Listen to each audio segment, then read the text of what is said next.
क्या आपने कभी ऐसी सब्जी देखी है जो दरिया की तह में मिलती है और जिसका जायका गोश्त को भी पीछे छोड़ दे? ये है सिंध की अनमोल सौगात भी।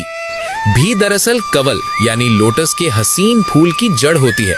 ये दरियाए सिंध और मंछर या कींझर जैसी झीलों की गहरी और नरम मिट्टी में परवान चढ़ती है। इसे निकालना कोई आसान काम नहीं। मंछर के माहिर मोहने फिशरमैन कई फीट गहरे पानी और कीचड़ में उतरकर अपने हाथों से इसे तलाश करते हैं। मिट्टी में दबी ये लंबी और बदनुमा लकड़ी जब बाहर निकालकर साफ की जाती है तो इसका असली रूप निकलता है, सफेद, खस्ता और नायाब। भी की सबसे बड़ी पहचान इसके अंदर मौजूद ये खूबसूरत सुराख है।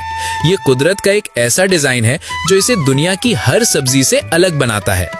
सिंध में भी बनाने के दर्जनों तरीके हैं। कहीं इसे भी गोश्त के सालन में पकाया जाता है तो कहीं इसके चटपटे पकौड़े बनाए जाते हैं।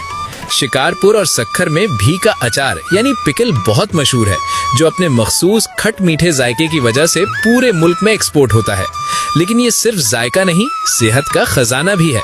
भी में फाइबर, विटामिन सी और पोटेशियम भरपूर होता है, जो हाजमे और जिस्म की कुव्वत के लिए बेहतरीन है।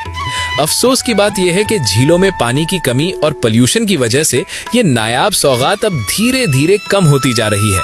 ये दरियाए सिंध का वो तोहफा है जो हमारी सकाफत और दस्तरख्वान की पहचान है। इसे बचाना और इसकी कद्र करना हम सबका फर्ज है। आपको भी किस तरह पकी हुई